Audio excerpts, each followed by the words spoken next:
Amis de la forme et de la santé, bienvenue. Aujourd'hui, nous allons voir ce que la discipline alimentaire peut nous apporter dans notre gestion du stress, notamment social, avec le monde et dans l'organisation de notre alimentation. Vous allez voir, c'est génial. C'est parti.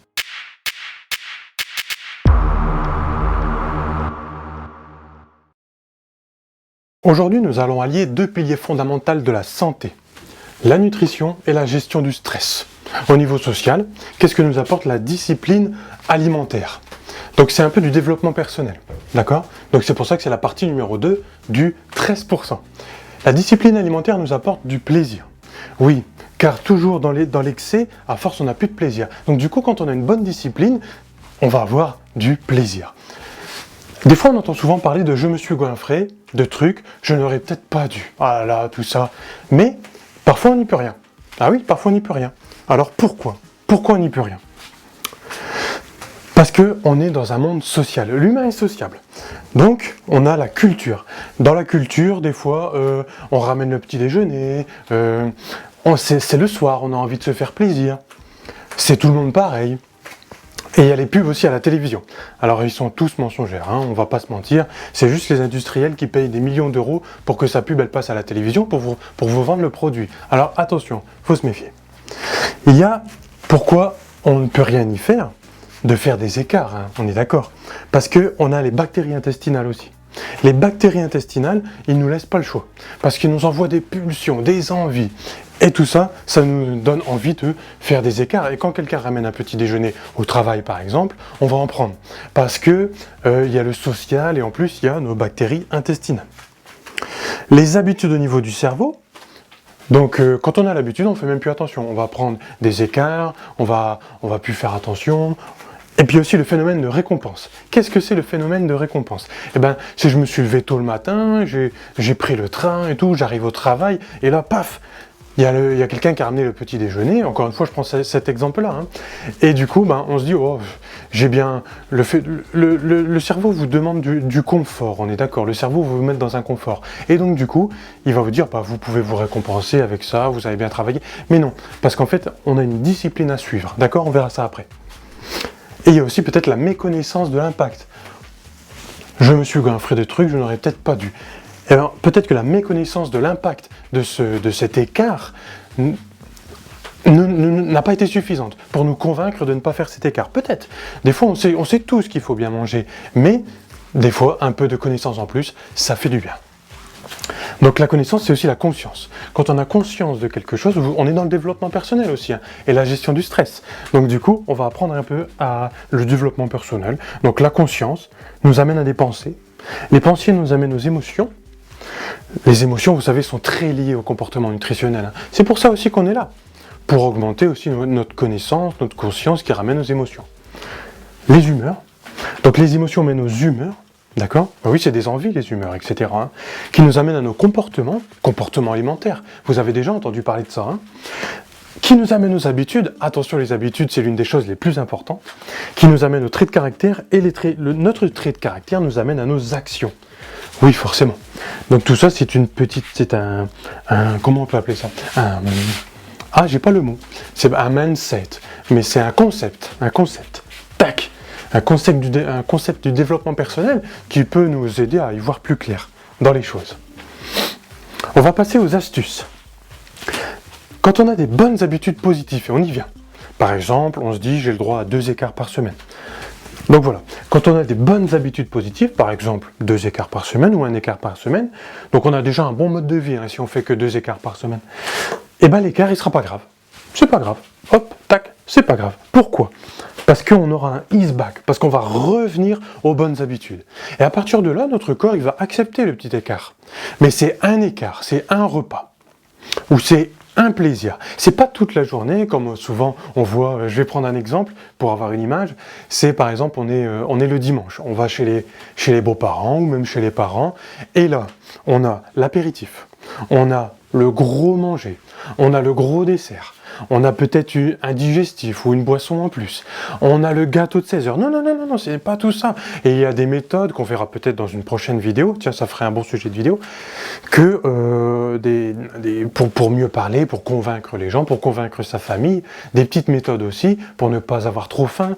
lors de ce dimanche un peu catastrophe naturelle ou catastrophe culturelle. Habitudes des bactéries intestinales. Bon, on en a parlé ici. Si on a de bonnes habitudes positives au niveau de la nutrition, parce que c'est notre sujet aujourd'hui, nutrition, on voit aussi que c'est dans le mode de vie qu'on peut avoir des bonnes habitudes. Mais de la nutrition, si on a des bonnes habitudes, nos bactéries intestinales vont avoir de bonnes habitudes. Et on aura moins de compulsions. Vous voyez, j'ai fait une petite bactérie ici. Donc, cette bactérie va libérer des hormones, des déchets, des molécules qui vont nous donner des envies. Ou nous permettre d'être bien, nous permettre d'être moins bien. On sait aujourd'hui que toutes les pathologies, quasiment tous, plus de 90%, sont liées aux inconforts de ces bactéries qu'on a dans nos intestins. Hein. Attention. Et les compulsions alimentaires en font partie. Mais comment ça se fait qu'on a une compulsion alimentaire? Eh bien parce qu'on a un déséquilibre au niveau bactérien, qu'il y a une bactérie bien spécifique.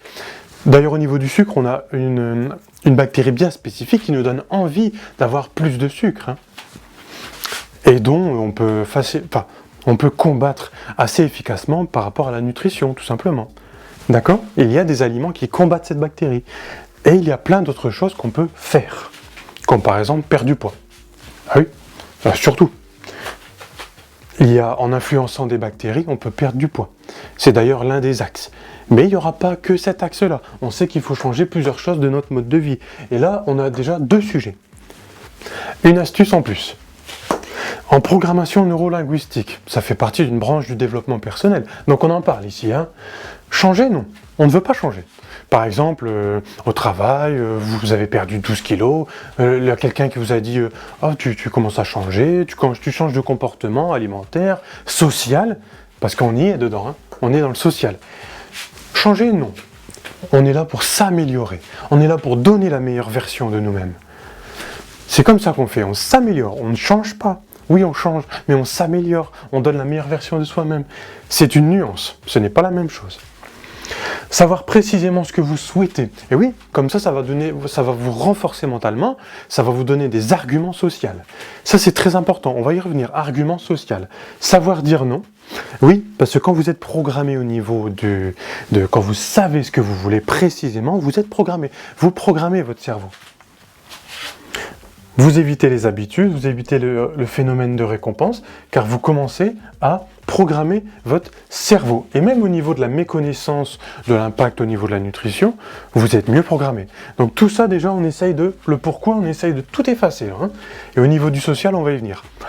Où sont vos valeurs? Donc il faut savoir précisément ce que vous souhaitez, savoir dire non, et où sont vos valeurs. C'est-à-dire, vous voulez changer d'alimentation, vous voulez changer de physique, vous voulez changer au niveau du développement social, d'accord, de votre psychologie. Et du coup, déjà, dans votre tête, vous pouvez dire « je veux manger mieux, je ne veux pas manger moins ». Je veux manger mieux, je ne veux pas manger moins. Ça, c'est l'une des choses les plus importantes. Vous voyez, dans une vidéo que je vous transmets, j'essaye toujours de vous transmettre au moins une phrase choc. Vous pouvez aller voir, enfin pas choc, mais une phrase vraiment programmée au niveau qui peut programmer notre cerveau. C'est très important. Vous pouvez aller voir au niveau des anciennes vidéos. Si vous ne les avez pas déjà vues, il y aura toujours une phrase un peu programmation du cerveau. D'accord? Alors retenez ça, mangez mieux, pas manger moins. Et on va l'apprendre dans le futur, ça. Hein. Et quand vous pouvez... Alors, dans notre discipline sociale, encore une fois, discipline alimentaire, qu'est-ce que ça vous apporte? Vous allez vous voir dans le miroir et vous allez avoir des arguments une fois que vous allez être transformé.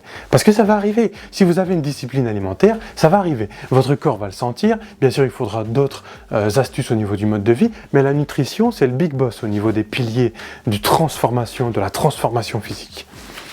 De la transformation pour la santé aussi. Là, vous aurez des arguments de transformation à partager. Alors, j'en ai parlé ici.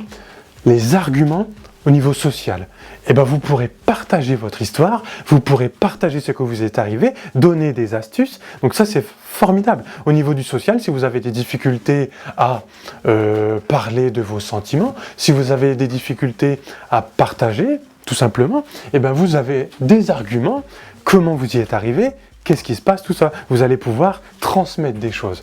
Donc ça, c'est magnifique, ça va renforcer votre confiance. Vous allez être fier de vous, vous allez vous sentir mieux. Et, bien sûr, ça sera un vrai plaisir. On y est ici, vous voyez, je vous ai dit plaisir, et je vous ai dit que j'allais vous en parler. Et bien on y est, tout à l'autre bout, le plaisir. D'avoir des arguments, d'être confiant, d'être fier, de se sentir mieux, bien sûr d'avoir une transformation physique, mais ça, il n'y a pas que ça. Si le physique va mieux, la psychologie va mieux, le mental va mieux, les deux vont ensemble. Donc je pense qu'on a fait un bon tour des choses. Bien sûr, on peut toujours argumenter, on ne va pas refaire tout le développement personnel dans une vidéo de 10 minutes. Le développement personnel, c'est quelque chose de très lourd. Mais on va faire un petit résumé. La discipline alimentaire dans le social et la gestion du stress. La discipline alimentaire vous donne le plaisir. Même si vous avez fait un écart, on sait pourquoi maintenant. Parce que des fois, on ne peut rien y faire. Les gens pensent que c'est tout le monde pareil. Les gens pensent que c'est culturel. Le dimanche après-midi, par exemple, ou le petit déjeuner au matin, en trop, parce que des fois, on a déjà petit déjeuner chez soi. Ah là là là là là là. Les bactéries, le cerveau, nos actions, les astuces, petit résumé d'astuces, les habitudes positives.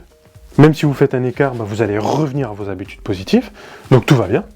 Les bactéries intestinales, vous allez leur donner des bonnes habitudes, donc on aura moins de compulsions et ils vont vous récompenser, ces bactéries intestinales, ils vont vous récompenser. Mieux manger, pas manger moins, très important, parce que si on mange moins, on est dans la restriction calorique, le corps ne va pas aimer, on est dans le désert, on est desséché, donc du coup, dès que vous allez remanger, alors le désert, il va s'hydrater et il va garder tout, vous allez faire du gras, une fois que vous allez remanger. Même si vous mangez à même dose, hein. Même si vous revenez au même truc qu'avant sans manger plus, alors là le corps il s'est dit qu'il y a eu un problème, alarme, alarme, donc voilà, mangez mieux, pas manger moins. Savoir précisément ce que l'on souhaite, quelle transformation, à quelle vitesse, et s'améliorer plutôt que changer. C'est très important ça aussi. Et quand vous allez vous voir dans le miroir au bout de 2-3 mois, 4 mois, alors là, c'est fantastique. J'espère que ça vous a plu, j'espère qu'on a rentré de bonnes habitudes au niveau du cerveau. Des fois, c'est pas évident, hein. C'est du développement personnel aujourd'hui, partie numéro 2. Vous pouvez aller voir la partie numéro 1 si ça vous a plu. Et surtout, gardez la forme. Merci beaucoup.